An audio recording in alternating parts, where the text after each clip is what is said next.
Company விஷயத்துல மூக்க நுழைக்காதன்னு உன்கிட்ட எத்தனை வாட்டி சொல்லியிருக்கேன் விக்ரம். மரியாதையா இங்க இருந்து கிளம்ப போடா. சுரபி, முதல்ல இவனை வெளியே அனுப்பு. எல்லா பிரச்சனையும் இவனாலதான். நான் சொல்றத தயவு செஞ்சு கேளு. செக்யூரிட்டி, செக்யூரிட்டி, இவனை வெளியே தள்ளுங்க. செக்யூரிட்டி, இவனை வெளியே தூக்கி போடுங்க. இதுக்கப்புறம் இவனோட நிழல் கூட இந்த ஆபீஸ்ல படக்கூடாது. Get out. Sir sir sir sir sir please sir, மன்னிச்சிருங்க சார். சார் ப்ளீஸ் ஒரு நிமிஷம் விடுங்க. இருங்க சார். சார் ப்ளீஸ் சார், என்னை மன்னிச்சிடுங்க சார். பெரிய தப்பு பண்ணிட்டேன் சார். நிஜமாவே நீங்க யாருன்னு எனக்கு தெரியாது சார். தயவு செஞ்சு என்னை மன்னிச்சிடுங்க சார். உங்க காலை பிடிச்சி கேட்குறேன் சார். சார் என்னை மன்னிச்சிடுங்க சார்.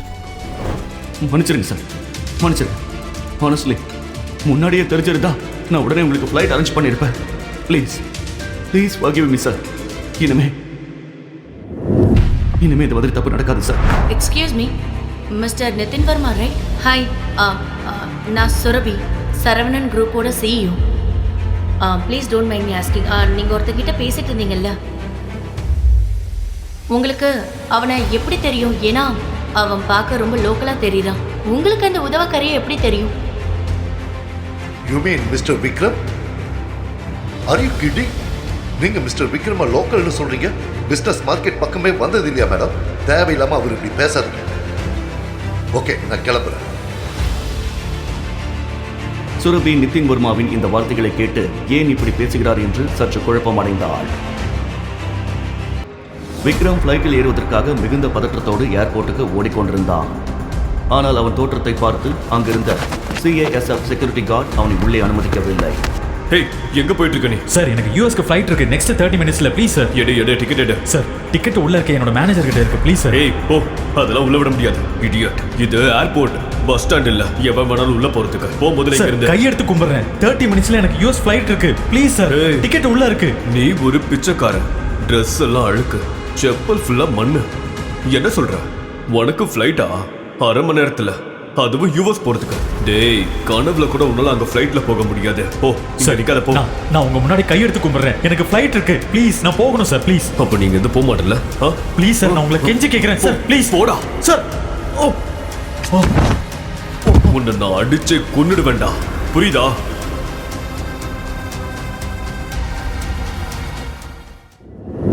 ஓய் விக்ரம். அது விக்ரமின் மனைவி சுரபி. அவள் சிட்டியின் மிகப்பெரிய கோடீஸ்வர குடும்பத்தைச் சேர்ந்தவள். அவள் தன் கணவன் விக்ரம் CASF செக்யூரிட்டி கார்டு தள்ளிவிட்டதை பார்த்தாள். விக்ரமும் சுரபியும் பெயருக்குத்தான் கணவன் மனைவி. ஏனென்றால் சுரபி தாத்தாவின் கட்டாயத்தினால் இந்த திருமணம் நடந்தது. அதன் பிறகு விக்ரம் சுரபி வீட்டில் வீட்டோடு மாப்பிள்ளையாக ஒரு வேலைக்காரனைப் போல நாயை விட மோசமாக வாழ்ந்து வருகிறார். மிஸ்டர் லோக்கல், நீ என்ன பண்ணிட்டு இருக்க? உனக்கு தெரியும் தானே, இங்க ரொம்ப இம்பார்ட்டன்டான இன்வெஸ்டர்ஸ் வர போறாங்க. நான் உங்களை வெல்கம் பண்றதுக்காக இங்க வந்திருக்கேன். இந்த இடத்துல எந்த டிராமாவும் நடக்கக்கூடாது. இங்க நீ எதுக்காக வந்தியோ அது அப்படியே விட்டுட்டு போங்க. இருந்து சீக்கிரம் கிளம்பு. சுரபி, எமர்ஜென்சியா நான் அமெரிக்கா போகணும். கையில டிக்கெட் இல்லாம உள்ள விட மாட்டேங்கிறாங்க. ப்ளீஸ் ப்ளீஸ், தயவு செஞ்சு கெஞ்சி கேட்கிறேன், எனக்கு ஹெல்ப் பண்ணு ப்ளீஸ். Have dare you! முதல்ல வெளியே வந்தா என் கையை பிடிச்சி பேசுற வேலை வச்சுக்காத. அமெரிக்கா போறியா நீ? எனக்கு அமெரிக்காவோட ஸ்பெல்லிங் ஒரே ஒரு தடவை சொல்லிடு. அமெரிக்காவுக்கு ஸ்பெல்லிங் சொல்லு. உன்ன மாதிரி ஒரு ஆளுக்கு நான் எதுக்கு அமெரிக்கா டிக்கெட் போட்டு தரணும்? விக்ரம் பிளாட்ஃபார்மில் தள்ளுவண்டி வைத்து சுண்டல் வியாபாரம் செய்து வருகிறான். இவனுக்கு அமெரிக்காவில் என்ன விலை இருக்க போகிறது? வாயை மூடிட்டு இருந்து போய் நான் கூட்டிட்டு வர இன்வெஸ்டர்ஸ்க்கு ஒழுங்கா பிரேக்ஃபாஸ்ட் ரெடி பண்ணி வை. வேற எந்த கோல்மால் வேலையும் பார்க்கறதுக்கு முன்னாடி ஒரு தடவை யோசிச்சுக்கோ. இப்ப வெளிநாட்டுக்கு போறத பத்தி யோசிச்சுட்டு இருக்கல. வீட்டை விட்டு வெளியே போக முடியாத மாதிரி நீ யோசிச்சு பார்க்காத அளவுக்கு உன்னை வீட்டுக்குள்ளேயே அடக்கி உடக்கி வச்சிருவேன். ஜாக்கிரதையா இருந்துக்கோ ப்ளீஸ். ஒரு வாட்டி தான் சொல்லுவேன். சுரபி, உன்னோட இன்ஃப்ளூயன்ஸை வச்சு எனக்கு ஹெல்ப் பண்ணு ப்ளீஸ். அப்போது சுரபியின் பிசினஸ் பார்ட்னரான சந்துரு அங்கு வந்தான். சுரபியிடம் பேசினான். ஹே, இந்த மாதிரி பிச்சைக்காரங்க கிட்ட உனக்கு என்ன பேச்சு? 50 ரூபாய் தூக்கி போட்டு துரத்து. நீ தேவையில்லாம தலையிடாத.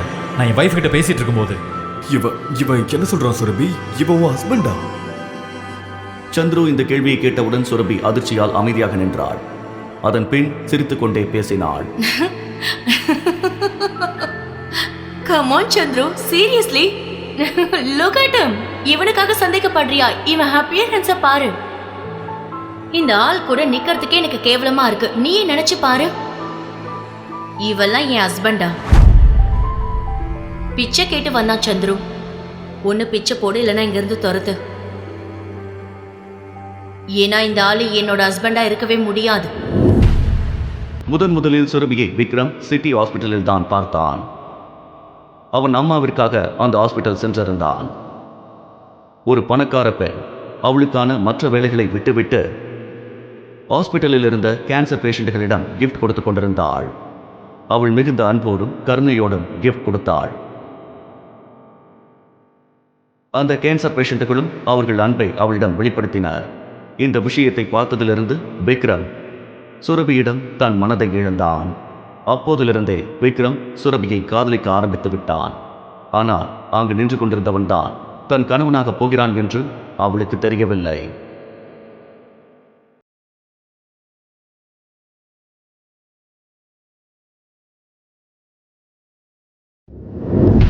பிச்சைக்காரன் நாய் நீ. நான் உன்னை அடிச்சு மூஞ்செல்லாம் உடைக்கிறதுக்கு முன்னாடி ஒழுங்கு மரியாதை எங்கிருந்து போ. விக்ரம் தன் நிலைமை நினைத்து அவன் தன் மனதுக்குள் அழுதான். அவன் அங்கிருந்து வெளியில் செல்வதற்கு முன் ஏர்போர்ட் வாசலில் ஒரு பிளாக் கலர் கார் வந்து நின்றது. அதிலிருந்து சிட்டியின் பெரிய பிசினஸ்மேனான நிதின் வர்மா வந்து இறங்கினார். உடனே அவர் பார்வை விக்ரமின் மேல் பட்டது. விக்ரமை பார்த்து கொண்டே வந்தவர் அவனிடம் பேசினார். மிஸ்டர் விக்ரம், நீங்க சார் உங்களுக்கு எனக்கு தெரியுதா? நிதின் வர்மாவை யாருக்கு தான் தெரியாது. சுரபி அவரை பார்த்தவுடன் கண்டுபிடித்து விட்டாள். அவர் விக்ரமுடன் பேசிக் கொண்டிருப்பதை பார்த்த சுரபியும் சந்திரவும் அதிர்ச்சி அடைந்தனர். மிஸ்டர் நிதின் வர்மாவை இந்த பிச்சைக்காரனுக்கு எப்படி தெரியும்? அதே தான் யோசிச்சுட்டு இருக்கேன். நிதின் வர்மா 5000 crores ப்ராப்பர்ட்டிக்காக தான் இங்க வந்தாரு. ஆனா அந்த உதவாக்கரை கிட்ட எதுக்கு பேசிட்டு இருக்காரு? ஐம் ஷூர் அவரோட டிரைவரா இருப்பான். ஹலோ, நீங்க சீக்கிரம் வாங்க, இமீடியட்லி.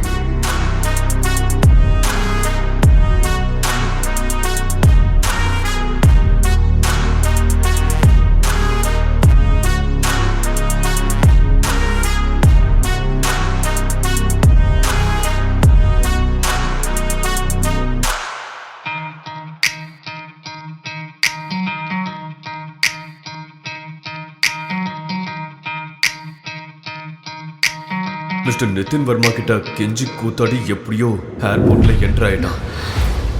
ஆனா ஏர்போர்ட்ல போய் என்ன பண்ண போறான்னு தெரியல. மறுபக்கம் ஏர்போர்ட்டுக்குள் சென்ற விக்ரம் மிகுந்த பதட்டத்தோடு ஓடிக்கொண்டிருக்கும் போது அவனது மேனேஜரை சந்தித்தான். இதுதான் உங்க யூஎஸ்கான டிக்கெட். இது உங்களோட போன். சீக்கிரம் கேட் நம்பர் 3 குள்ள போங்க. உங்ககிட்ட டைம் இல்ல. Okay, thank you. விக்ரம் மேனேஜரிடம் பேசிவிட்டு கேட் நம்பர் 3க்குள் நுழைந்தார். கேட் நம்பர் 3க்குள் சென்று கொண்டிருக்கும் போது திடீரென்று ஒரு ஆண் வந்தான். அவனை இடித்து இருவரும் கீழே விழுந்தனர்.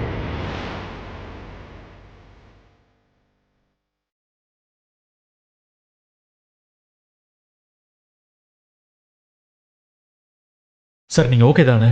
அறிவிருக்கா? ஏர்போர்ட் அது. இது ஒன்றும் பார்க்கல, புரியுதா? இந்த மாதிரி லோக்கல் ஆளுங்களை உள்ள யார் விட்டது? சாரி சார், அவசரத்தில் வந்ததால தெரியாம அடிச்சிட்டேன்.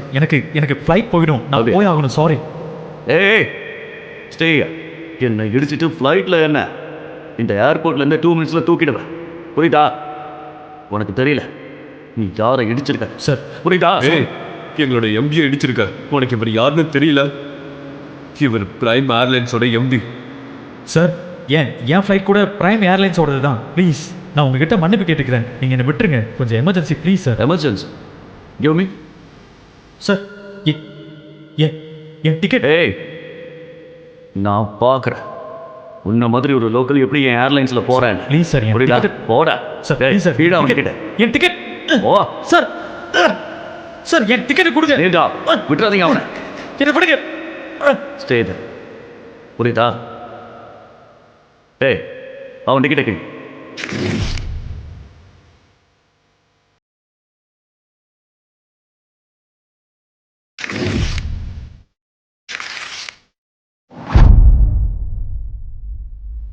You better watch it, okay?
நான் சொல்கிறத கேளு. விக்ரம் மாஸ்டர் பேசுகிறேன்.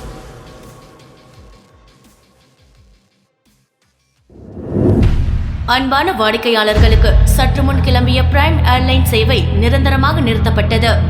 அந்த காரணத்தினால் ஏற்பட்ட அசௌகரியத்திற்கு மிகவும் வருந்துகிறோம். அனைத்து என்னது? பயணிகளும் மன்னிக்கவும்.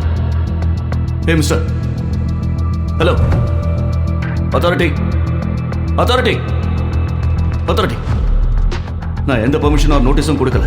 எப்படி இந்த அனௌன்ஸ்மெண்ட் நடக்குது? சார் அது மேலிடத்துலேருந்து வந்த இமிடியேட் ஆர்டர். ஆர்டர்? உங்கள் லைசன்ஸ் கேன்சல் பண்ணிட்டாங்க சார். வாட்?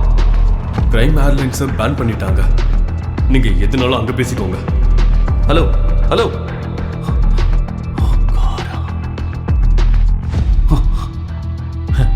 நான் சொன்னேன்ல 10 நிமிஷத்தில் உன்னை ரோட்டு கொண்டு வந்துட்டேன்னா உன்னோட ஏர்லைனை பேன் பண்ணிட்டேன். சடனாக நடந்துருச்சா? ஆனா நீ ஒரு சாதாரண ஆள் தானே. நீ எப்படி இதெல்லாம் பண்ண? ஆ? நான் ஒரு crore ஆள். என்கிட்ட பவர் இருக்கு. என்னோட ஏர்லைன்ஸை பேன் பண்றதுக்கு பிரைமரி சோர்ஸோட நிறைய ஆர்டர் தேவைப்படும். ஆனா எதுவுமே இல்லாம ஒரு கால் பண்ணி எப்படி? இப்போ வர 3 ஏர்லைன் பேன் ஆயிடுச்சு. இந்தியாவில் ஃப்ராடு பண்ணி ஸ்விஸ் பேங்க்ல பணம் போட்டிருக்கேல்ல, ஞாபகம் இருக்கா?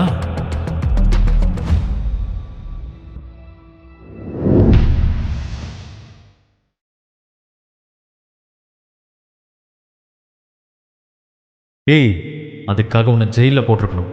ஆனால் நான் ஒரு எமர்ஜென்சியில் இருக்கேன். அதான் உன்னை இதோட விடுறேன். இல்லை உன் கையில் திருவோடு கொடுத்து பிச்சை எடுக்க வச்சிருவேன்டா.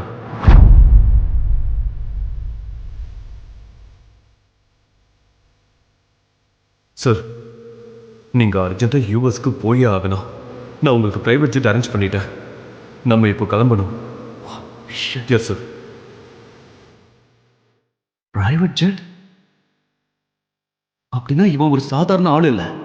இவன் பெரிய பணக்காரன், ஒரு பவர்ஃபுல்லான ஆள். நில, உன் பேர் என்ன?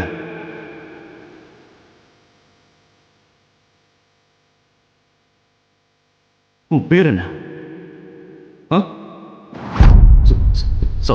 சாரி, மன்னிச்சிருங்க சார், மன்னிச்சிருங்க.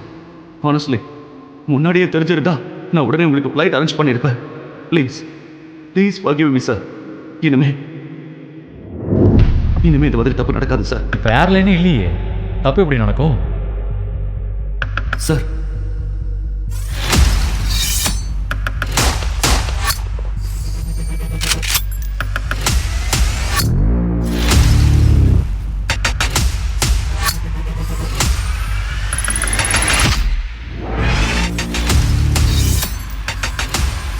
Good morning, sir. Good morning.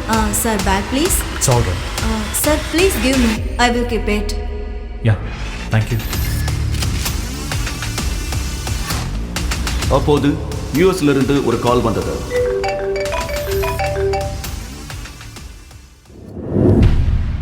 Hello Vikram sir, நீங்க யூஎஸ் வரதுக்கு எந்த அவசியமும் இல்லை.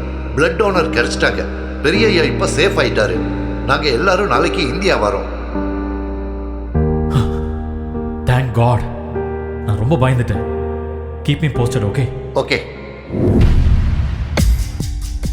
இப்போது விக்ரம் எந்த டென்ஷனும் இல்லாமல் ஏர்போர்ட்டில் இருந்து கிளம்பி நேராக தன் மாமியார் வீட்டுக்கு வந்தான்.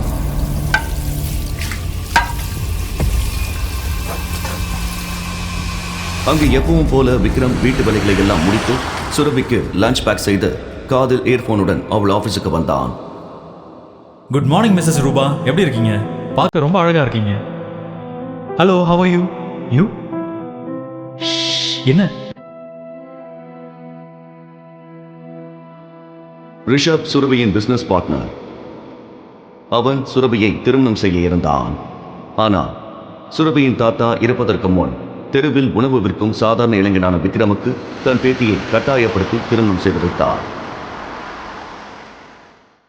பின் அவர் இறந்துவிட பிசினஸ் பொறுப்பு அனைத்தும் சுரபியின் அப்பா சரவணனின் தலையில் விழுந்தது. பிரச்சனையில் இருக்கும் கம்பெனியை மீட்க சரவணன் மிகவும் போராடினார். ஆனால் எல்லாம் தோல்வியில் முடிய மன உளைச்சலில் சரவணன் படுத்த படுக்கையானார்.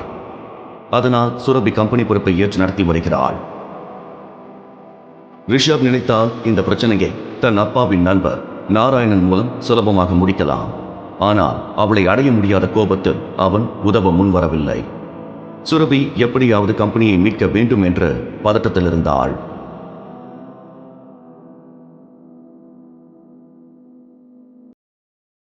டெண்டர் கிடைக்காதால எல்லா இன்வெஸ்டர்ஸும் நம்மளை கைவிட்டுட்டாங்க. இது பாருங்க, the balance sheet is looking very bad. They don't trust us any more. இப்படியே போச்சுன்னா நம்ம கம்பெனி திவால் ஆகிடும். No, no, no, no, no, no. This cannot happen. I can't let this happen. இது வெறும் கம்பெனி மட்டும் இல்ல.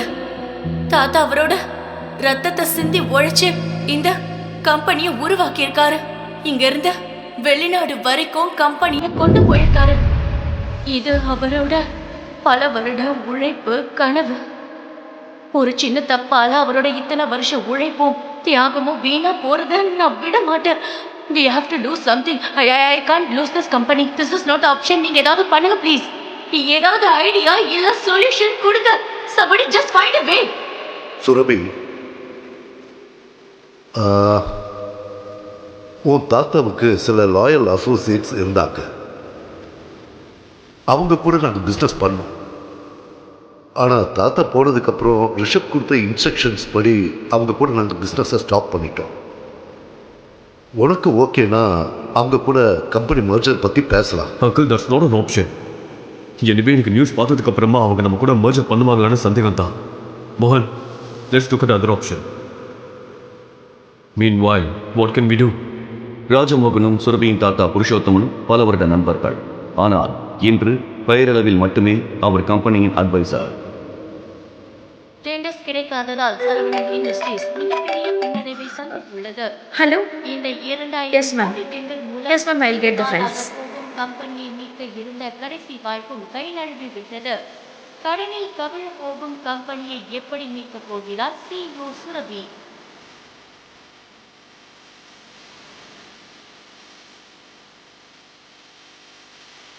மேம், சுரபி இங்கே.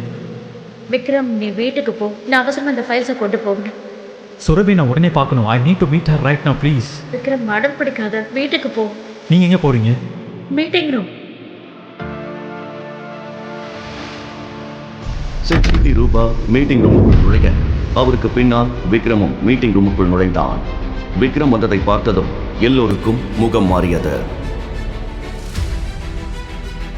சுரபி, விக்ரம், இருங்க. இந்த ப்ராப்ளமை பற்றி நான் உங்ககிட்ட முக்கியமாக ஒன்று பேசுகிறேன். விக்ரம், நான் இப்போ ரொம்ப முக்கியமான மீட்டிங்ல இருக்கேன். ப்ளீஸ் என்ன தொல்லை பண்ணாத. 5 minutes please. Give me 5 I minutes. Don't have time Vikram. 5 minutes please. Give me 5 minutes. இங்க மீட்டிங் நடந்துட்டு இருக்கு. கம்பெனி விஷயத்துல மூக்க நுழைக்காதன்னு உன்கிட்ட எத்தனை வாட்டி சொல்லியிருக்கேன் விக்ரம். மரியாதையா இங்க இருந்து கிளம்ப. போடா. சுரபி, முதல்ல இவனை வெளியே அனுப்பு. எல்லா போடா. பிரச்சனையும் இவனாலதான். நான் சொல்றதை தயவு செஞ்சு கேளு. செக்யூரிட்டி, செக்யூரிட்டி, இவனை வெளியே தள்ளுங்க. சார், இந்த பிரச்சனையை நான் பார்த்துக்கிறேன். நீங்கள் மீட்டிங்க்கு போங்க ப்ளீஸ். அவரை விடுங்க. விடுங்க மேடம், ஆனால் சார் இவனை வெளியில் அனுப்ப சொன்னார். அவரை விடுங்க. இவர் ஒன்றும் திருடன்ல. இவர் சுரபி மேமோட ஹஸ்பண்ட், சரவணன் இண்டஸ்ட்ரீஸோட மாப்பிள்ளை. புரியுதா இல்லையா? Okay madam. தேங்க்யூ ரூபா மேடம். நீங்கள் இல்லைனா சுரபி முன்னாடி எனக்கு ரொம்ப அசிங்கமாக இருக்கும். தேங்க்யூ. இந்த ப்ராப்ளமை பற்றி முக்கியமாக பேசணும் ப்ளீஸ். ரூபா விக்ரமை ஆபீஸின் மொட்டை மாடிக்கு அழைத்துச் சென்றார். விக்ரம், சொல்லுங்கள் மேடம். நீ மீட்டிங் ரூமில் என்ன சொன்ன? உன்னால் கம்பெனியை காப்பாற்ற முடியுமா? எப்படி காப்பாற்ற முடியும்னு என்னால் இப்போ சொல்ல முடியாது. ஆனால் உங்கள் ஹெல்ப் வேணும் ரூபா மேம். கம்பெனிஸோட சில டீட்டெயில்ஸ் எல்லாம் எனக்கு வேணும். என்ன டீட்டெயில்ஸ்? எனக்கு share holders and investors list வேணும். அண்ட் பேலன்ஸ் ஷீட்டும் பார்க்கணும். அப்போ தான் ஏதாவது பண்ண முடியும். இப்போ கீழே நடந்த விஷயத்துக்கு அப்புறம் நம்ம கம்பெனியோட ஸ்டாஃப்ஸ் யாருமே உனக்கு ஹெல்ப் பண்ணதுக்கு தயாராக இருக்க மாட்டாங்க. ஆனால் ஒருத்தர் இருக்காரு, அவர் உனக்கு ஹெல்ப் பண்ணுவார். ஆனால் நீ அவரை சம்மதிக்க வைக்கணும். யாரு? Rajamohan sir. I think he can help you. அவர் சுரபியோட தாத்தா கூட ரொம்ப க்ளோஸாக இருந்தார். ஆனால் ரிஷப் வந்ததுக்கு அப்புறமா அவன் சைட்லைன் பண்ணிட்டான். அவர் செயின் ஸ்மோக்கர். 1 மணி நேரத்துக்கு ஒரு தடவை சிகரெட் பிடிக்க இங்கே வருவார். நீ இங்கேயே வெயிட் பண்ணி அவர்கிட்ட பேச ட்ரை பண்ணு. நான் கீழே போறேன். ஓகே? ஓகே. விக்ரம் அங்கு ராஜமோகனுக்காக காத்திருந்த சமயத்தில் தன் போனை எடுத்து ஒருவருக்கு போன் செய்தான். ஹலோ, எப்படி இருக்கீங்க? விக்ரம் சார், உங்களை நேர்லையும் பார்த்தாச்சு, ஃபோன்லையும் பேசியாச்சு. நான் சூப்பரா இருக்கேன். சரி சொல்லுங்க சார். எனக்கு ஒரு ஹெல்ப் வேணும். It's my pleasure sir.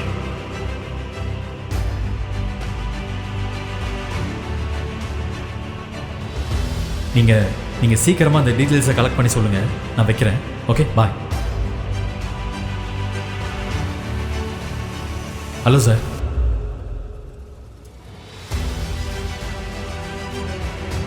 Rajmohan sir, Saravanan industries and Rana company merger எப்படி இருக்கும்?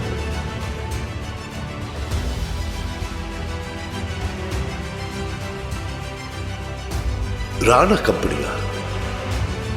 இதை பத்தி உனக்கு எப்படி தெரியும்? அவங்க எங்களோட பழைய business Associates. How to you know that? அதற்கு பின் விக்ரம் சொன்னதை கேட்டு ராஜமோகன் பெரும் வியப்பில் ஆழ்ந்தார். உடனே ராஜமோகன் விக்ரமை தன்னோடு அழைத்துக் கொண்டு மீட்டிங் ரூம் சென்றார்.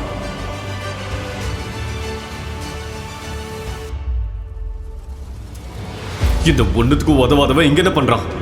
Mind your words Rishabh.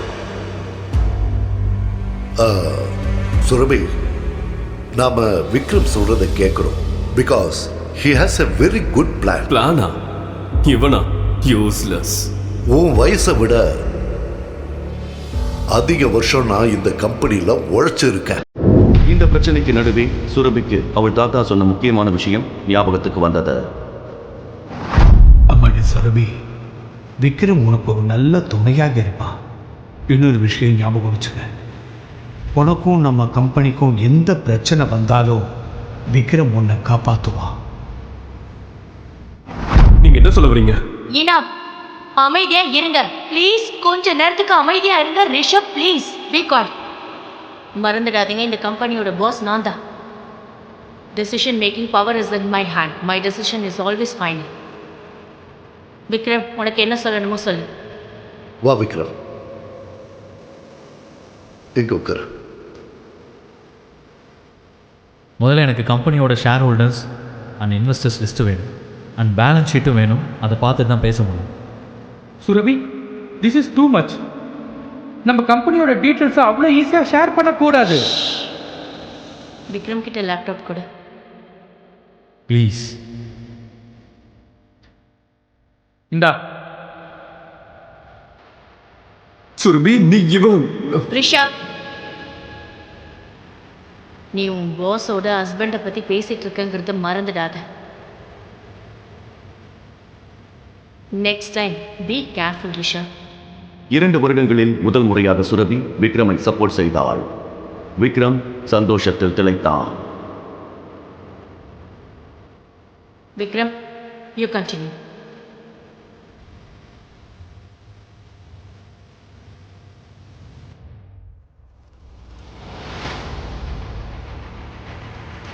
Balance ஷீட்டில் இருக்கிற ஃபியூ டிரான்சாக்ஷன் சரியில்லையே.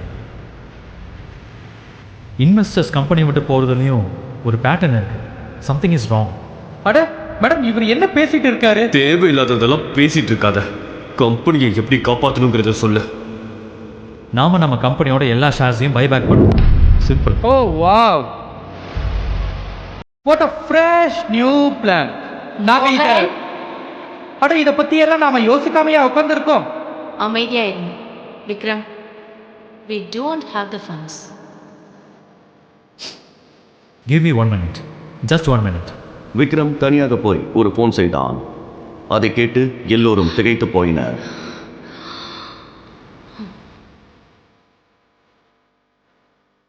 சரிங்க, பாருங்க, நான் சொல்கிறத ரொம்ப கவனமாக கேளுங்க. முதல்ல என்ன பண்ணுறீங்கன்னா, ராணா கம்பெனியிலேருந்து சரவணன் இண்டஸ்ட்ரீஸ்க்கு உடனே 5 crores ட்ரான்ஸ்ஃபர் பண்ணுங்க. அடுத்தது, ராணா கம்பெனிஸ் சரவணன் இண்டஸ்ட்ரீஸ் கூட நடக்க இருக்கிற மர்ஜரை உடனே அனௌன்ஸ் பண்ணுங்க. அப்புறம் ஃபைனலாக கபூர் இண்டஸ்ட்ரீஸோட எல்லா ஷேர்ஸையும் வாங்கிடுங்க. சுரபி விக்ரம் சொன்னதையெல்லாம் கேட்டு நம்ப முடியாமல் உட்கார்ந்திருந்தாள். இத்தனை நாட்கள் எதற்கும் உதவாதவன் என்று நினைத்தவன் இன்று அவள் கம்பெனியை காப்பாற்றப் போகிறான் என்பதை அவளால் துளி கூட நம்ப முடியவில்லை. விக்ரம், நீ யாரு? Breaking news, we have a huge news. Rana industries Saravana industries கூட மர்ஜ் பண்ணிட்டாங்க.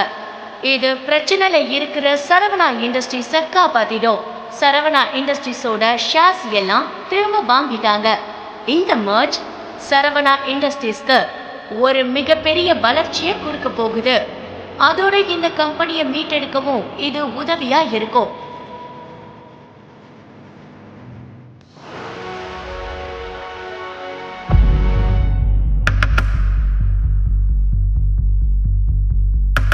எப்பவும் போல விக்ரமோட ரோட்டு கடை பரபரப்பா இருந்தது.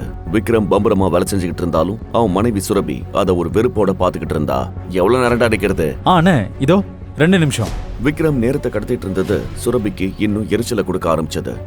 முடிஞ்ச அளவுக்கு ஆட்டோல பொறுமையா இருந்தவ ஒரு கட்டத்துக்கு மேல செம்ம கோவமா விக்ரம நோக்கி நடக்க ஆரம்பிச்சிட்டா. அப்புறம்தான் அவனோட கேவலமான ட்ரெஸ்ஸை பார்த்துட்டு அவன் பக்கத்துல போறதே அசிங்கம்னு நின்னுட்டா. விக்ரம திட்டுறதுக்கு பக்கத்துல இருந்தே போன் பண்ணினா. சொல்லுமா. என்ன நினைச்சிட்டு இருக்க? இன்னும் எவ்வளவு நேரம் நான் உனக்காக நின்னுட்டு இருக்கணும்? அது ஒண்ணும் இல்ல, நம்ம கடைக்கார பையனை ஜாமான் வாங்க அனுப்பியிருக்கேன். அவன் வந்துட்டா கிளம்பிடலாம். இதோ வந்துட்டான். சுரபி ரோட்ல நின்றுட்டு இருக்கும்போது ஒரு காஸ்ட்லி கார் ஹாரன் சத்தத்தோட அங்க வந்தது. அது உள்ள இருந்து பயங்கர ரிச்சா ஹேண்ட்ஸமா ஒரு ஆள் இறங்கினான். ஆனா அவனை பார்த்து அடுத்த நொடி சுரபிக்கு இடி விழுந்த மாதிரி இருந்தது. அவன் சுரபி கிட்ட வந்து, சுரபி, நீயா? விவேக், நீ நீ நீ இங்க என்ன பண்ணிட்டு இருக்க? போலாமா? சுரபி பக்கத்துல வந்து நின்ன விக்ரம கேவலமா பார்த்த விவேக், ஓ, இவர்தான் உன்னோட அந்த மல்டி மில்லியனர் ராயல் ஹஸ்பண்டா? தெருவோரமா ரோட்டு கடை வச்சிருக்காரு போல. உன் செலக்ஷன்லாம் சூப்பர் செலக்ஷன். பெரிய பெரிய பணக்காரங்கெல்லாம் பார்த்து பயப்படுற புருஷோத்தமன் வீட்டு பொண்ணு தானே நீ? உனக்காக ரோட்டெல்லாம் கூட கிளியர் பண்ணுவாங்கல்ல. ஆனா இன்னைக்கு தெருவுல ரோட்டு கடையில வேலை பார்க்கறவன் தான் உனக்கு புருஷன்னு நினைக்கும் போது உனக்கு இது வேணும்னு தோணுது. பேசிட்டியா? 2 வருஷத்துக்கு முன்னாடி நீ எங்க ஓடி ஒளிஞ்சிருந்த? ஓடி ஒளியலடி. என் தகுதியை வளர்க்கறதுக்காக யுஎஸ் போயிருந்தேன். நான் உன்னை எவ்வளவு லவ் பண்ணேன்னு உனக்கு தெரியும். ஆனா உனக்கு அவசரம். விவேக் சுரபியோட எக்ஸ் பாய் ஃப்ரெண்ட். காலேஜில் இருந்தே 2 பேருக்கும் நெருக்கமான பழக்கம் இருந்தது. நான் அந்த பக்கம் போனதும் அவசரமா இதோ நிக்கிறானே இந்த பிச்சைக்கார பையனை கல்யாணம் பண்ணிக்கிட்டேன். விவேக் அமெரிக்கா போனதும் சுரபிக்கு கல்யாணம் ஆன அந்த அதிர்ச்சியான சம்பவத்தை நியூஸ்ல பார்த்து தான் தெரிஞ்சுக்கிட்டான். அதுவும் தன்னோட தகுதிக்கு கொஞ்சம் கூட சமமா இல்லாத ஒருத்தரை அவ கட்டிக்கிட்டான்னு தெரிஞ்சு கொந்தளிக்க ஆரம்பிச்சிட்டான். எனக்கு ரீப்ளேஸ்மெண்டா கல்யாணம் பண்ண தகுதியான ஒருத்தன் கூடவா கிடைக்கல? சரி, அதெல்லாம் விட்டு தள்ள. இப்ப நான் ஏன் இந்தியா வந்திருக்கேன்னு உனக்கு தெரியல? தேவையில்ல. எனக்கு தெரிஞ்சுக்க வேண்டிய அவசியமும் இல்ல. என் பொண்டாட்டியை தொடாத. சொல்ல வந்ததை தள்ளி நின்னு சொல்லிட்டு போ. நீலாம் என் மேல கை வைக்கிறியாடா? நான் யாருன்னு சொன்னா உனக்கெல்லாம் புரியுமாடா? நான் Vivek Kapoor. Aditya group of companies தெரியுமா? ஏசியாவோட நம்பர் 1 மல்டிநேஷனல் கம்பெனி. நான் அதோட எம்டி, அதாவது மேனேஜிங் டைரக்டர். என்னாச்சு? அதிர்தா?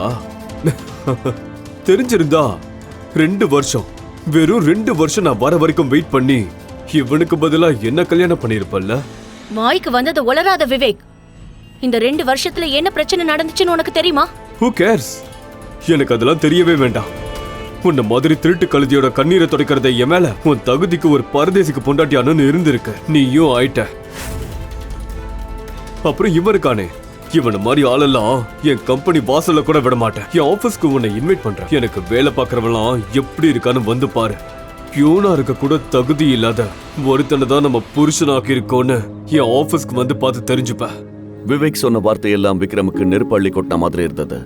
நியாயமா சுரபிக்காக விக்ரம் பேசியிருக்கணும். ஆனா அந்த நேரத்துல எதுவும் பேசாம அமைதியாக இருக்கிறது தான் சரின்னு அவனுக்கு தோணுச்சு. அது மட்டும் இல்லாம விவேக் பேசுற விஷயங்களை பத்தி அவன் நிறைய தெரிஞ்சுக்க வேண்டிய ஒரு ரகசியமும் இருந்தது. உன்னோட பந்தாவெல்லாம் வேற எங்கேயாவது போய் வச்சுக்க விவேக். மரியாதையா உன் காரை எடுத்துக்கிட்டு இங்க இருந்து கிளம்பி போயிடு. விதியோட விளையாட்டு பத்தியா சுரபி? இதுக்கு பேரு தான் டைம். ஒரு காலத்துல நீயும் உன்னோட ஃப்ரெண்ட்ஸும் சொகுசு கார்ல சுத்திட்டு இருந்தீங்க. ஆனா இப்ப பாரு, இந்த மாதிரி ஒரு தண்டத்தை கல்யாணம் பண்ணிக்கிட்டு ஆட்டோ ரிக்ஷால சுத்திட்டு இருக்க. என்ன கேட்டா நீ என்ன மிஸ் பண்ணிருக்கவே கூடாது. சுரபியை அவமானப்படுத்திட்டு விவேக் உடனே கிளம்பி போயிட்டான். ஆனா அவன் பேசின வார்த்தையெல்லாம் கேட்டு சுரபிக்கு கதறி அழணும் போல இருந்தது. அவ வருத்தப்படுறத பார்த்த விக்ரம் அவளை சமாதானப்படுத்த துடியா துடிச்சுக்கிட்டு இருந்தான். ஆனா அவனோட விரல் பட்டது தான் தாமதம். சுரபி அவனை கண்ணாலேயே எரிச்சிட்டு அருவருப்போட திரும்பி நடக்க ஆரம்பிச்சிட்டா. ஆனா மனசை கேட்காம அவகிட்ட வந்த விக்ரம், சுரபி, அது நீ இன்னும் விவேக மறக்கலையா? இன்னைக்கு இந்த கேள்வியை கேட்டுட்ட. ஆனா அடுத்த தடவை இந்த கேள்வியை கேட்கறதுக்கு முன்னாடி உன் தகுதியை தெரிஞ்சுட்டு கேளு. இதெல்லாம் தலையெழுத்துன்னு அனுபவிக்கிறதுக்கு காரணம் நீயும் தாத்தாவும் தான். இதெல்லாம் ஏன் முடிவா இருந்திருந்தா ஒரு நிமிஷத்துல உன்னை தூக்கி எறிஞ்சிட்டு போயிட்டே இருந்திருப்ப. எதுவும் இல்ல பேசாத. சுரபி, அது ஒரு வார்த்தை கூட எனக்கு கேட்க விருப்பம் இல்ல. உன்னாலதான் நான் இப்போ ₹1 கூட கெஞ்சிட்டு இருக்கேன். புருஷோத்தமன் ஃபேமிலியில பிறந்த எனக்கு இதெல்லாம் அனுபவிக்கணும் தலையெழுத்து. சுரபி சொன்னதை கேட்டதுக்கு அப்புறம் விக்ரமால ஒரு வார்த்தை கூட பேச முடியல. ஆனா அவனோட மனசு அவன் கிட்ட 1000 விஷயத்த சொல்லிக்கிட்டே இருந்துச்சு. நீ கவலைப்படாத சுரபி. நான் யாருங்கிற உண்மை இந்த மொத்த உலகத்துக்கும் தெரிய வரும்போது நம்மளை எதிர்க்கிறவங்க எல்லாம் நில குடிஞ்சு போய் நரகத்துல விழுவாங்க. அதுக்கப்புறம் இந்த உலகத்துல இருக்கிற அத்தனை சந்தோஷத்தையும் செல்வாக்கையும் நான் உன் காலடியில வந்து கொட்டுவேன் சுரபி. 2 வருஷத்துக்கு முன்னாடி விக்ரமுக்கும் சுரபிக்கும் நடந்த கல்யாணம் விதியால நடந்தது கிடையாது. தெள்ள தெளிவா திட்டம் போட்டு நடத்தி வைக்கப்பட்ட கல்யாணம் தான் அது. அதுவும் அந்த கல்யாணத்தை நடத்தி வச்சது யாரோ கிடையாது. இந்தியாவோட மிகப்பெரிய பணக்கார குடும்பத்தோட தலைவன் சாட்சாத் அந்த புருஷோத்தமன் தான். ஆனா ஒரே ஒரு கேள்வி மட்டும் எல்லாரோட மனசுலயும் ஆணித்தரமா பதிஞ்சிருந்தது. இந்தியாவிலேயே ஒரு செல்வாக்கான பணக்காரன், அவர் கண்ணை காட்டினா அவரோட பேத்தியை கட்டிக்கிறதுக்கு இந்தியாவோட மூல முடுக்கல இருந்தெல்லாம் கோடிக்கணக்கான பேர் லைன்ல வந்து நிக்க காத்துக்கிட்டு இருக்கும் போது அவர் எதுக்காக தன்னோட ஒரே பேத்திய 10 பைசாவுக்கு பிரயோஜனம் இல்லாத விக்ரம் மாதிரி ஒரு பிச்சைக்காரனுக்கு கல்யாணம் பண்ணி வச்சாருங்கிறதா. அந்த கல்யாணத்துக்கு பின்னாடி இருந்த அதிர்ச்சியான ரகசியம் தான் என்ன? கல்யாணம் முடிச்ச ஒரு வாரத்திலேயே புருஷோத்தமன் இறந்து போனாரு. ஒத்த குடும்பத்தையுமே ஆலமரம் மாதிரி இருந்து தாங்கிக்கிட்டு இருந்த புருஷோத்தமன் இறந்து போனதும் பெரிய கலகம் வெடிக்க ஆரம்பிச்சது. சொத்து பிரச்சனை பெருசா வெடிச்சு புருஷோத்தமனோட பிசினஸை யாரு டேக் ஓவர் பண்றதுங்கிற சண்டையில சுரபியோட குடும்பம் புருஷோத்தமன் மேன்ஷனை விட்டு துரத்தை அடிக்கப்பட்டாங்க. பணம் சம்பந்தமே இல்லாம எல்லோரோட விருப்பம் விக்ரம் பக்கம் திரும்பிடுச்சு. எல்லா பிரச்சனையும் சமாளிக்க வேற வழியே இல்லாம தான் அப்பாவோட ஃபேக்டரியில முழு நேரமும் வேலை செய்ய ஆரம்பிச்சிட்டா சுரபி. ஆனா கல்யாணம் முடிஞ்சு 2 வருஷம் ஆகியும் விக்ரம தன்னோட புருஷனா ஏத்துக்கவே இல்லை சுரபி. அவனை எப்ப பார்த்தாலும் ஒரு நாயை விரட்டுற மாதிரி தான் விரட்டிக்கிட்டு இருந்தா. இன்னொரு பக்கம் விவேக் எப்போதும் போல தன்னுடைய சொகுசு பங்களாவில் ஜாலியா டின்னர் சாப்பிட்டுக்கிட்டு இருந்தான். அப்போ மொத்த ஆட்டத்தையும் மாத்தி வைக்க போற ஒரு முக்கியமான போன் கால் விவேக்கு வந்தது. அந்த போனை அட்டன் பண்ணி அவன் விஷயத்தை கேட்டதுமே கோவத்துல கத்த ஆரம்பிச்சான். What the hell? என் பேங்க் அக்கௌண்ட்டையும் கார்டையும் யாருக்கிட்ட பிளாக் பண்ணீங்க? இன்னைக்கு என் கம்பெனில நான் எவ்வளவு பெரிய டீல் சைன் பண்ண போறேன்னு தெரியுமா? என் கம்பெனியோட மொத்த சொத்தையும் ஒரு பெரிய விஷயத்துல இன்வெஸ்ட் பண்ண போறேன். உங்க யூஸ்லெஸ் பேங்கிங் சிஸ்டத்தால இதெல்லாம் பாழா போக போகுது. Now you tell me, எப்படி சரி பண்ணுவீங்க? சார், நடந்த எல்லா பிரச்சனைக்கும் நாங்க மன்னிப்பு கேட்டுக்கிறோம். மொத்த ப்ராப்ளத்தையும் நாங்க எப்படியாவது நாளைக்கு மார்னிங்குள்ள சரி பண்ண முயற்சி பண்றோம். முயற்சி பண்ணாம சரி பண்ணுங்க. நாளைக்குள்ள இதெல்லாம் சரியாகலன்னா என்னோட உண்மையான குணம் என்னன்னு நீங்க தெரிஞ்சுப்பீங்க. அடுத்து நடக்க போறது தெரியாம கோபமா போனை கட் பண்ணான் விவேக். இன்னொரு பக்கம், எஸ் மிஸ்டர் பிரதீப், நான் உள்ள வந்துட்டேன். லிஃப்ட் கிட்ட வந்துட்டேன். S I'll see you. Surabhi ஒரு கிளைண்ட பாக்குறதுக்காக அவசரமா பிசினஸ் சென்டருக்குள்ள வரும்போது அவளுக்கு ஒரு அதிர்ச்சி காத்துக்கிட்டு இருந்தது. வா சுரபி, இவ்ளோ காலையில என்னோட ஆபீஸ்க்கு வந்திருக்க. பழைய காதல் ஞாபகம் வந்துடுச்சா? பைத்திய மாதிரி உளராத. நான் எதுக்குடா உன்னை பாக்குறதுக்கு வரணும்? உன்கிட்ட நான் ஏன் பேசணும்? எனக்கு வேற வேலை இருக்கு, நகரு ப்ளீஸ். ஹே, இப்ப ஏன் கோவப்படுற? இவ்ளோ தூரம் வந்துட்டு நீ என்னோட ஆபீஸ்க்கு வராம போனா எனக்கு எவ்வளவு கஷ்டமா இருக்கும். சும்மா வந்துட்டு போ. வர முடியாது. அட வா சுரபி, வந்ததானே நீ எதை மிஸ் பண்ணிருக்கன்னு தெரியும். வா வா வா போலாம் வா. அட வா. விடுன்னு சொன்ன. மிஸ்டர் விவேக், விவேக்கை தேடி அந்த பிசினஸ் சென்டரோட மேனேஜர்ஸ் வந்து நின்னாங்க. உங்களோட ஆபீஸை காலி பண்ண சொல்லி கம்பெனில இருந்து நோட்டீஸ் வந்திருக்கு. நோட்டீஸ்? எஸ். நோட்டீஸை திறந்து படிக்கும்போது விவேக்குக்கு கை காலெல்லாம் உதற ஆரம்பிச்சிருச்சு. வாட்? இன்னைக்கே ஆபீஸ காலி பண்ணணுமா? இல்ல இல்ல, அது எப்படி முடியும்? யாரோ இந்த நோட்டீஸ தப்பா எனக்கு அனுப்பியிருக்காங்க. ஆபீஸ்க்கு போய் இத பத்தி பேசணும். ஒருவேளை நான் தான் உன்னோட ஆபீஸ் பார்த்து கண்ணு வச்சிட்டேனா? நீ வாய மூடு சுரபி. நீலாம் ஒரு வயித்தெரிச்சல் பிடிச்ச சகுனி. உன்னெல்லாம் அப்பவே அடிச்சு தூக்கி போட்டுட்டு போயிட்டே இருந்திருக்கணும். நீ என்ன பொறுமையா மிரட்டி பயமுறுத்தலாம் மிஸ்டர் விவேக். சீக்கிரமா போய் உன் கையை விட்டு போக போற உன் ஆபீஸை எப்படியாவது நீ காப்பாத்து. உன் கம்பெனி கொடுத்த ஆபீஸ் தானே இது. மரியாதையா வாய மூடிடு. பாய். எனக்கு லிஃப்ட் வந்துடுச்சு. சுரபி கூட சண்டை போடுறதை விட இப்போ ஆபீஸை காப்பாத்திக்கிறதா முக்கியம்னு அவனோட கேபின் நோக்கி ஓட ஆரம்பிச்சான். அங்கு அவனோட கேபின் டேபிள்ல அவன் வாழ்க்கையவே புரட்டி போட போற ஒரு முக்கியமான லெட்டர் இருந்தது. அந்த லெட்டர் அவன் பிரிச்சு படிக்கும்போது அவன் மொத்த உலகமும் இருண்டு போயிருந்தது. அது அவனுடைய மேனேஜிங் டைரக்டர் பதவி பறி போனதுக்கான டெர்மினேஷன் லெட்டர். அது மட்டும் இல்லாம அந்த லெட்டர் நேரடி அவனோட கம்பெனி சிஇஓ கிட்ட இருந்து வந்திருந்தது. Termination letter? அதுவும் எனக்கா? வெயிட், வாய்ப்பே இல்ல. அதுவும் கம்பெனியோட ஓனர் கிட்ட இருந்து. நான் அவரை இதுவரைக்கும் பார்த்ததே இல்லையே. இந்தியாவிலேயே ஒரு செல்வாக்கான பணக்காரன். அவர் எதுக்காக தன்னோட ஒரே பேத்திய 10 பைசாவுக்கு பிரயோஜனம் இல்லாத விக்ரம் மாதிரி ஒரு பிச்சைக்காரனுக்கு கல்யாணம் பண்ணி வச்சாருங்கிறதா அந்த கல்யாணத்துக்கு பின்னாடி இருந்த அதிர்ச்சியான ரகசியம் தான் என்ன? பரபரப்பா உள்ள வந்த விவேக். மிஸ்டர் அமன், நீங்க இதுக்கு பதில் சொல்லியே ஆகணும். பொறுமையா விவேக்க திரும்பி பார்த்த சிஇஓ அமான். விவேக் சொல்லு. எனக்கு வந்து டெர்மினேஷன் லெட்டர் பத்தி தான் பேசணும். இது வரைக்கும் கண்ணால கூட பார்க்காத கம்பெனி சேர்மனை எப்படி இன்சல்ட் பண்ணிருக்க முடியும்? மிஸ்டர் விவேக், நீங்க ஏற்கனவே அவரை பார்த்துருக்கீங்க, அவரை அவமானப்படுத்தியும் இருக்கீங்க. நான் சொல்றதுல உங்களுக்கு நம்பிக்கை இல்லைன்னா சேர்மன் ஆஃபீஸுக்கு வந்திருக்காரு. நீங்களே போய் உங்க கண்ணால பார்த்து உண்மையை தெரிஞ்சுக்கோங்க. விவேக் கொஞ்சம் கூட நேரத்தை கடத்தாம பணிவோட கதவை தட்டிட்டு சேர்மன் ரூம்குள்ள வந்தான். சோ மே ஐ? விவேக் பர்மிஷனுக்காக நின்றுட்டு இருக்கும் போது அந்த கம்பெனியோட சேர்மன் அவனை உள்ள வர சொல்லி ஒரு நாயை கூப்பிடுற மாதிரி கூப்பிட்டாரு. பயத்தோட பக்கத்துல போன விவேக். சார், என்னோட பேர் விவேக். உங்க கம்பெனில மேனேஜிங் டைரக்டரா இருக்கேன். இருக்கேன்ல, இருந்த. அந்த சேர்ல இருந்தது விக்ரம்னு தெரிஞ்சதும் விவேக் குரலை வசத்தினான். டேய் நீயா? உனக்கு எவ்வளவு கொழுப்பு இருந்தா ஆபீஸ்ல வந்து சேர்மனோட சேர்ல உட்கார்ந்திருப்ப? பிச்சைக்கார பயலே. Security, security. செக்யூரிட்டி வருவாங்க உன்னை அடிச்சு விரட்டுறதுக்கு. MD sir. Yes boss. பாஸா? உங்களுக்கு என்ன கிறுக்கு பிடிச்சிருக்காடா? இங்க உட்கார்ந்துட்டு இருக்கிற பரதேசி 10 ரூபாய் காசுக்கு மாரடிக்கிறவன். விவேக் பேசினது விக்ரமோட பொறுமையை சோதிச்சது. டேய், 10 ரூபாயோ இல்ல 10,000 கோடியோ அதை ஹேண்டில் பண்றதுக்கு உனக்கு இருந்த தகுதி இப்ப இல்ல. செக்யூரிட்டி, இவனை வெளியே தூக்கி போடுங்க. இதுக்கப்புறம் இவனோட நிழல் கூட இந்த ஆபீஸ்ல படக்கூடாது. Get out. Sir sir sir sir sir please sir, மன்னிச்சிருங்க சார். சார் ப்ளீஸ் ஒரு நிமிஷம் விடுங்க. இருங்க சார். சார் ப்ளீஸ் சார், என்னை மன்னிச்சிடுங்க சார். பெரிய தப்பு பண்ணிட்டேன் சார். நிஜமாவே நீங்க யாருன்னு எனக்கு தெரியாது சார். தயவு செஞ்சு என்னை மன்னிச்சிடுங்க சார். உங்க காலை பிடிச்சி கேட்கிறேன் சார். சார் என்னை மன்னிச்சிடுங்க சார்.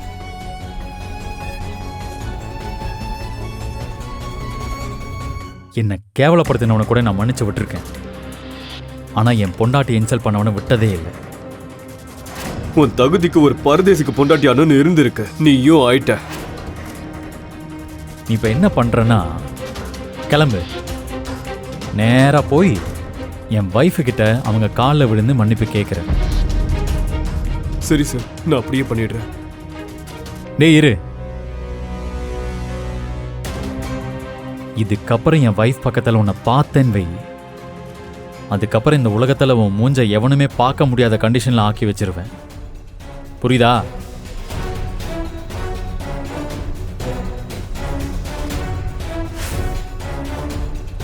அப்புறம் இங்க வா.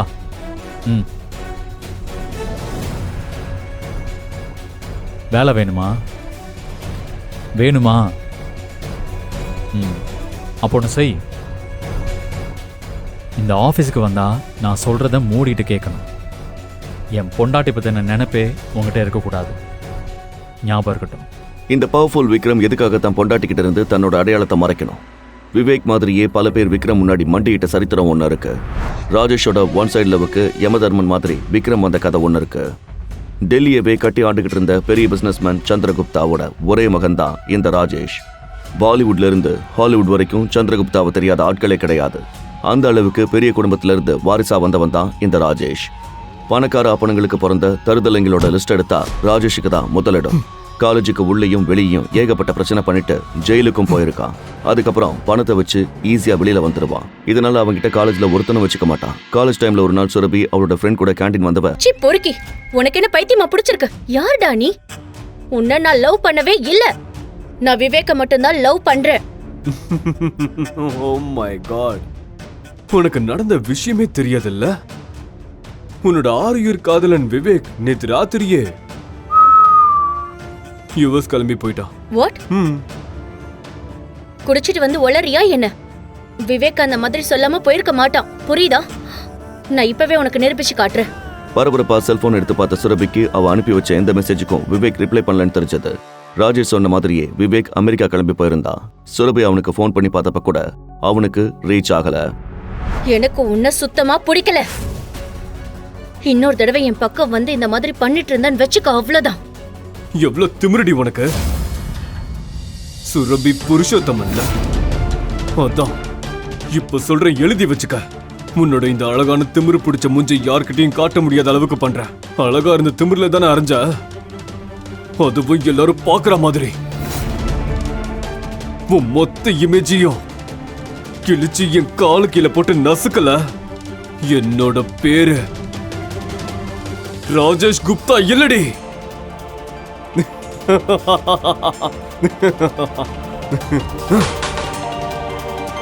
சுரபி முன்னாடி ஒரு ஆபத்தான சவாலை விட்டுட்டு அங்கிருந்த சேரை எட்டி உதச்சிட்டு கிளம்புனா ராஜேஷ். மொத்த கேண்டீனும் சைலண்டா இருக்கும்போது ராஜேஷ் மட்டும் சுரபிக்கு கண்ணாலேயே சத்தமா ஒரு எச்சரிக்கையை கொடுத்தான்.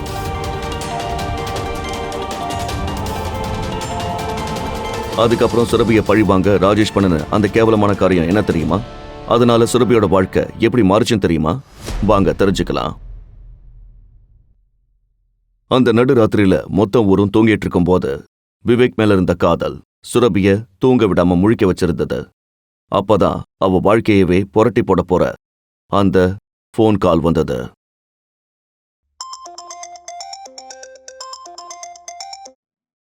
ஹலோ. ஏய் சுரபி, நம்ம காலேஜ் வாட்ஸ்அப் குரூப் பாத்தியா? என்னடி இந்த நேரத்துல எதுக்கு அதை போய் பார்த்துக்கிட்டு? ஏன் என்னாச்சு? ஏன் பதட்டமா இருக்க? தயவு செஞ்சு முதல்ல இதை ஓபன் பண்ணி பாரு, இப்பவே. ஏன் எதுக்குடி? இவ வேற. விருப்பமே இல்லாம காலேஜ் வாட்ஸ்அப் குரூப்பை திறந்து பார்த்த சுரபி அதுல சுரபி ட்ரெஸ் மாத்திக்கிட்டு இருந்த நிர்வாண வீடியோவை எப்படியோ திருட்டுத்தனமாக எடுத்து காலேஜ் குரூப் சோசியல் மீடியான பரவ விட்டிருந்தா ராஜேஷ். அந்த வீடியோ காலேஜ் முழுக்க காட்டு தீ மாதிரி பரவிக்கிட்டு இருந்தது. என்னோட வீடியோ எப்படி? அந்த ராஜேஷ் போன் எடுத்த சுரபி ராஜேஷ்க்கு போன் பண்றதுக்கு முன்னாடியே அவளை வந்து தடுத்துச்சு ஒரு குரல். சுரபி, சுரபி, அம்மா சுரபி. ஏய், என்னடி இதெல்லாம்? என்ன இதெல்லாம்? எப்படி நடந்துச்சு? யார் செஞ்ச வேலை இது? சுரபி, இதுக்கெல்லாம் காரணம் யாரு? சொல்லு. அம்மா, இது கண்டிப்பா இந்த ராஜேஷ் பொடிக்கையோட வேலையா தான் இருக்கும். என்ன பழி வாங்குறதுக்கு இப்படி பண்ணிட்டான். ஆனா அவமானத்தை தாங்க முடியாத திலகா என்ன பண்றதுன்னு தெரியாம இடிஞ்சு போய் உக்காந்தாங்க. அவ்வளவுதான், போச்சு. சேர்த்து வச்ச பேர், புகழ், செல்வாக்கு எல்லாம் நாசமா போச்சு. மண்ணோட மண்ணா போயிடுச்சு. எந்த மூஞ்ச வச்சுக்கிட்டு வெளியில போவோம்? என்னடி பண்ணி வச்சிருக்க? இந்த வீடியோ எப்படி வெளியில வந்துச்சு? சுரபியோட அம்மா கத்தும் போதுதான் இந்த பிரச்சனை எவ்வளவு பெருசுன்னு அவளுக்கு புரிய ஆரம்பிச்சது. அடுத்த நாள் காலையில புருஷோத்தமன் குடும்பமே ஆடி போயிருந்தது. எத்தனை தடவைங்க சொல்றது, எங்களுக்கு இத பத்தி தெரியாது. சர்மாஜி, நான் தான் சொல்றேனே, அது fake video, fake video. Mrs Varma, நான் சொல்றத கொஞ்சம் கேளுங்க. Hello hello Mrs Varma. சுரபியோட லீக்டு வீடியோவால மொத்த குடும்பமும் ஆடி போயிருந்தது. இந்தியா முழுக்க இருந்த பெரிய பெரிய விஐபிங்க எல்லாம் புருஷோத்தமன் ஃபேமிலி கிட்ட துக்கம் விசாரிச்சிட்டு இருந்தாங்க.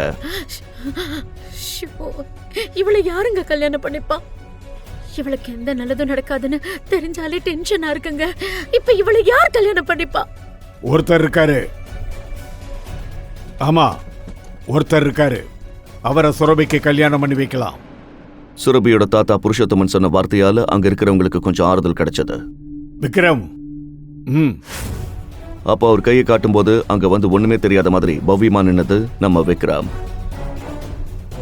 ரொம்ப சாதாரணமான ட்ரெஸ்ல பணத்துக்கும் அவனுக்கும் சம்மந்தமே இல்லாத மாதிரி சிம்பிளா வந்து நின்னா விக்ரம்.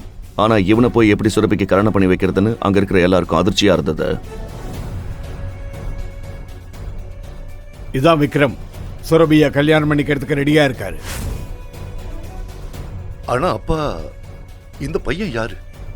என்ன பண்றாரு இவரு? எந்த குடும்பத்தை சேர்ந்தவரு? உங்க பொண்ணுக்கு என்ன நடந்துச்சுன்னு தெரிஞ்சதுமே நான் இந்த பையனை இங்க கூட்டு வந்திருக்கேன். இந்த நிலைமையில இந்த பையனோட வரலாறு அவசியமா? விக்ரம் ஒரு அனாதை ரோட்டு கடை நடத்துறாரு. ஆனா சுரபியை நல்லா பார்த்துப்பாரு. நடந்ததெல்லாம் எப்பவும் சொல்லி காட்ட மாட்டாரு. இவருக்குன்னு யாருமே இல்லை. அவருக்குன்னு சொல்லிக்கிறதுக்கு இந்த உலகத்துல இனிமே சுரபி மட்டும்தான் இருப்பா. புருஷோத்தமன் சொன்னது எல்லாருக்கும் அதிர்ச்சியா இருந்தாலும் அவர் வார்த்தைக்கு மறுவார்த்தை சொல்லி பழக்கப்படாத இந்த குடும்பத்துல அவரை எதிர்த்து பேச யாருக்குமே தைரியம் இல்ல. பாசத்தையும் பணத்தையும் கூட்டி வளர்த்த ஒரே பொண்ணு போயும் ஒரு சாதாரண ரோட்டு கடைக்காரனுக்கு கல்யாணம் பண்ணி வைக்க போறது சுரபி உட்பட யாருக்குமே பிடிக்கலனாலும் அப்ப இருந்த சூழ்நிலையில யாருமே அதை தடுக்க முன் வரல. தனக்காக யாராவது பேசுவாங்கன்னு பொறுத்து பார்த்த சுரபிக்கு வேற வழியே தெரியல. யாருமே வராததால சுரபியே தாத்தா கிட்ட போய் கெஞ்ச ஆரம்பிச்சா. ஆனா தாத்தா, நான் எப்படி இந்த மாதிரி ஒரு ஆளை போய் கல்யாணம் பண்ணிக்க முடியும்? அம்மா அம்மா ப்ளீஸ் எனக்கு ஒரே ஒரு சான்ஸ் மட்டும் கொடுங்கம்மா. அந்த ராஜேஷ் கிட்ட எல்லாத்தையும் டெலீட் பண்ண சொல்றேன். என்னடி பண்ண சொல்லுவ? போன்ல இருந்து நான் என்ன சொல்லுச்சுன்னு தெரியும்ல, மறந்துட்டியா?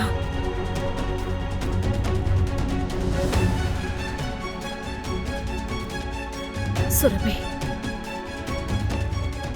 உனக்கு இந்த மாதிரி எல்லாம் நடந்ததுக்கு அப்புறம் இந்த கல்யாணத்தை தவிர வேற வழியே இல்லை. பல சண்டைக்கு அப்புறம் புருஷோத்தமன் ஃபேமிலியில இருக்கிறவங்கள மட்டும் வரவழைச்சு விக்ரமுக்கும் சுரபிக்கும் ரொம்ப சாதாரணமா கல்யாணம் பண்ணி முடிச்சு வச்சாங்க. பணக்கார வீட்டு பொண்ணு சாதாரண ஏழைய கல்யாணம் பண்ணினா. சுரபி கல்யாணம் ஆனதை கூட கண்டுக்காம அவளோட வீடியோவை ரிமூவ் பண்றதுக்கு ஃபோன் பண்ணி கம்ப்ளைண்ட் பண்ணிட்டு இருந்தா. அவ டென்ஷனா இருக்கிறத பார்த்த விக்ரம் ஒரு ஆறுதலுக்காக அவ பக்கத்துல வந்து பேச நினைச்சான். என்னாச்சு சுரபி, ஏன் ஒரு மாதிரியா இருக்க? இங்க பாரு, எனக்கு உன்கிட்ட பேசுறதுக்கே பிடிக்கல. நாம 2 பேரும் புருஷன் பொண்டாட்டி ஆயிட்டோம்.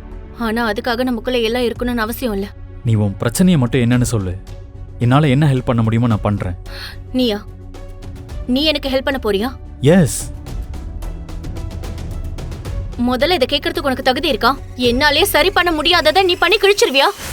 முதல்ல அந்த ராஜேஷ் தொல்லை, இப்ப நீ. அதுக்கு மேல விக்ரம் கிட்ட பேச பிடிக்காத சுரபி தனியா வந்து படுத்து தூங்க ஆரம்பிச்சிட்டா. ஆனா அதே நேரத்துல விக்ரம் கண்ணுல சுரபி லாக் பண்ணாம வச்சுட்டு போன போன் கண்ணுல பட்டுச்சு. விக்ரம் அந்த போனை எடுத்து அந்த வீடியோவை பார்க்கும்போது அவனுக்கு பிரச்சனை புரிஞ்சது.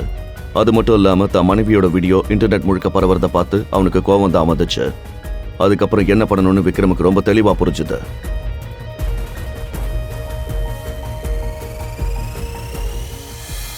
சுரபியை பழி வாங்கி முடிச்ச சந்தோஷத்துல போதைக்கு மேல போதையாகி மகிழ்ச்சி கடல்ல நீந்திக்கிட்டு இருந்தான் ராஜேஷ். அப்ப அவன் சந்தோஷத்தை கெடுக்கிற மாதிரி அவனுக்கு ஒரு போன் கால் வந்தது. ஹலோ, சொல்லுங்க சுந்தர் பாய். சார் நீங்க போட்ட வீடியோவை நேத்து ரிப்போர்ட் பண்ணி இன்டர்நெட்ல இருந்து தூக்கிட்டாங்க சார். What nonsense! இத பண்ற அளவுக்கு எவனுக்கு நான் தைரியம் வந்தது? எனக்கு அது யாருன்னு தெரியல சார். ஆனா மொத்த குடும்பத்தையும் பிளாக் லிஸ்ட் பண்ணிட்டாங்க. முதல் முறையா வாழ்க்கையில பதட்டம்னா என்னன்னு ராஜேஷ்க்கு தெரிஞ்சது. எப்படியாவது இதை பத்தி அவங்க அப்பா கிட்ட சொல்லி பிரச்சனையை சரி பண்ணலான்னு கால் பண்ணினா. அப்பா, என் பேங்க் கார்டு சீஸ் பண்ணிட்டாங்க, இண்டஸ்ட்ரி சீல் வச்சிட்டாங்க. என் தலையில இப்ப 1000 கோடி ரூபாய் கடன் விழுந்திருக்கு.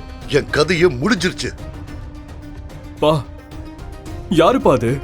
இது எல்லாத்துக்கும் பின்னாடி இருக்கிறது யாரு? ஆனா அதுக்கப்புறம் இதையெல்லாம் பண்ணது யாருன்னு ராஜேஷ்க்கு தெரிய வரும்போது அவன் நின்னுகிட்டு இருந்த மொத்த நிலமும் அதிர ஆரம்பிச்சது.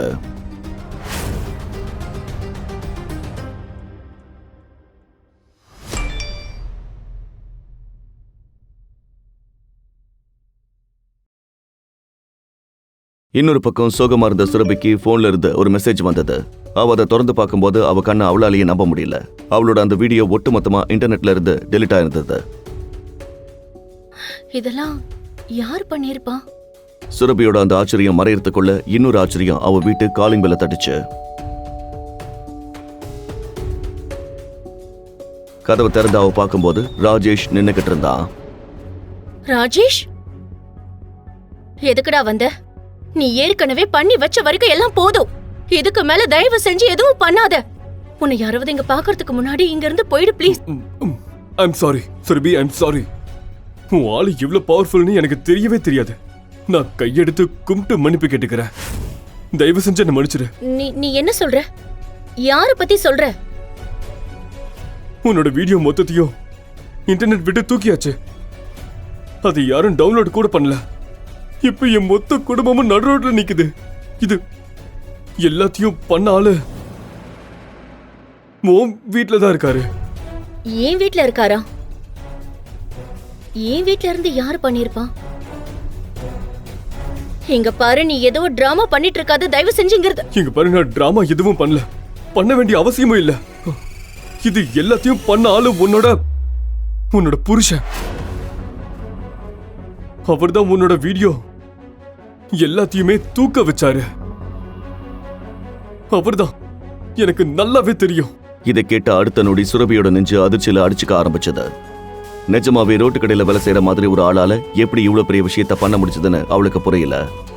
அதனாலதான் ராஜேஷ் சொன்ன எதையுமே அவ நம்பல. எதையாவது ஒளராத விக்ரம். இதெல்லாம் விக்ரம் பண்ணாருன்னு சொல்றியா? எனக்கு தெரியும், நான் ஒன்னும் வளரல. என்ன மொத்தமா காலி பண்ணிட்டாரு. அவரு நிஜமா சாதாரணமான ஆளு கிடையாது, ரொம்ப ரொம்ப பவர்ஃபுல்லான ஆளு. உனக்கு நம்பிக்கை இல்லைன்னா நீயும் உன் புருஷன் கிட்ட கேளு. சுரபி விக்ரம் பார்க்கறதுக்கு முன்னாடியே விக்ரம் எல்லாத்தையும் ஏற்கனவே கேட்டுட்டு இருந்தா. சுரபி அதிர்ச்சி மாறாம அவன் கிட்ட கேள்வி கேட்க ஆரம்பிச்சா. விக்ரம், இந்த பைத்தியக்காரன் சொல்றதெல்லாம் உண்மையா? நீதான் இதெல்லாத்தையும் பண்ணியா?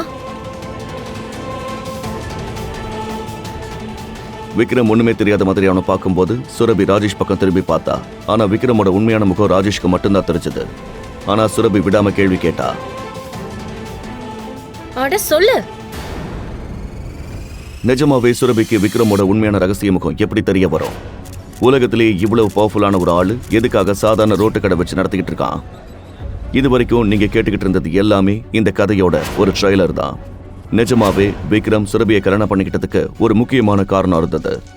அதுக்கப்புறம் நடந்த அதிரடியான திருப்பத்தையும் அட்டகாசமான கதையையும் நீங்க தெரிஞ்சுக்கணுமா? அப்போ இப்பவே பாக்கெட் எஃப்எம் டவுன்லோட் பண்ணி பல லட்சம் பேர் கேட்டு ரசிச்ச இந்த கதையை இலவசமா கேட்டு என்ஜாய் பண்ணுங்க. லிங்க் டிஸ்கிரிப்ஷனில் கொடுக்கப்பட்டுள்ளது.